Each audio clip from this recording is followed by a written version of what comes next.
اہم ترین مراجع میں سے ایک ہے۔ تو اب پورا سلسلہ آپ کے سامنے آ گیا۔ سید محسن الحکیم الطباطبائی، طباطبائی اس لیے کہلاتے ہیں کہ امام حسن کی اولاد اس بیٹے کی نسل میں ہے جو اپنی زبان کی وجہ سے طباطبا کہلایا، اور حکیم اس لیے کہلاتے ہیں کہ ان کے دادا کے دادا نے ایران چھوڑ کر، شاہی دربار چھوڑ کر مولا کائنات کے روضے کے پڑوس میں زندگی گزارنے کو منتخب کیا۔ سید محسن الحکیم اس مجمع میں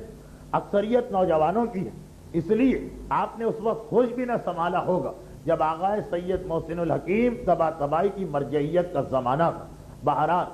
ایسی عظیم الشان شخصیت تھی آغائے محسن الحکیم کی کہ اب آپ کو کتنے ہی بزرگ ایسے ملیں گے جنہوں نے آغائے محسن الحکیم کے بعد تقلید کرنا ہی چھوڑ دی۔ ایک ایسا دبدبہ، ایک ایسا جلال تھا اور ایک ایسی روحانیت تھی کہ دنیا شیعت کے اوپر چھا کے رہ گئے تھے اور واقعاً بے تاج بادشاہ کہلاتے تھے۔ اور خالی دنیا شیعت بھی میں نے غلط کہا، 1388 کا سن گواہ کہ جس وقت آغائے محسن الحکیم اپنی مرجعیت کے دور میں جب مرجع بن چکے ہیں، عالم بن چکے ہیں، ساری دنیا شیعت ان کی تقلید کر رہی، جب حج بیت اللہ کے لیے تشریف لے گئے، وہاں جا کے پتا چلا کہ خالی شیعت کا مسئلہ نہیں بلکہ سارے عالم اسلام کے اوپر آغائے محسن الحکیم کی شخصیت چھا گئی۔ حتیٰ یہ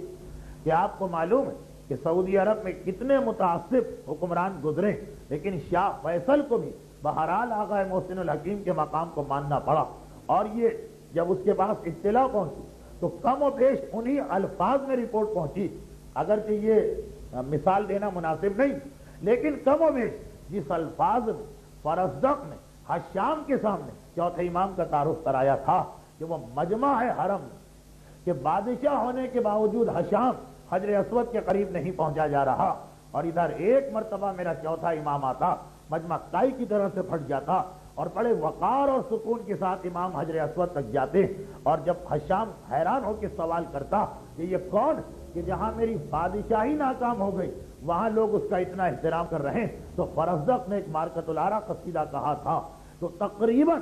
شاہ فیصل کے جاسوسوں نے اور شاہ فیصل کے سپاہیوں نے تقریباً انہی الفاظ میں رپورٹ دی کہ ہم نے آج تک حرم کی سرزمین پہ کسی شخصیت کا ایسا احترام نہیں دیکھا، ایسا استقبال نہیں دیکھا اور ایسی شان و شوکت نہیں دیکھی، اگرچہ اس وقت آغائے حکیم کی عمر تقریباً 90 سال تھی، اور جیسا ایک مرجع ہوتے ہیں، ہڈیوں کے ڈھانچے اور انتہائی کمزور جسم، لیکن چھا کے رہ گئے تھے پورے میدان عرفات پہ، چھا کے رہ گئے تھے پورے میدان مینا میں، اور چھا کے رہ گئے تھے پورے مکہ مکرمہ میں، یہاں تک کہ جدید تاریخ میں غالباً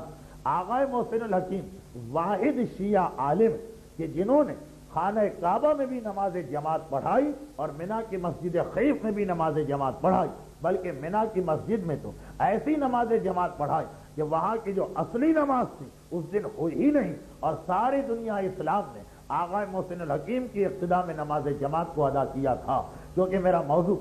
آغائے حکیم نہیں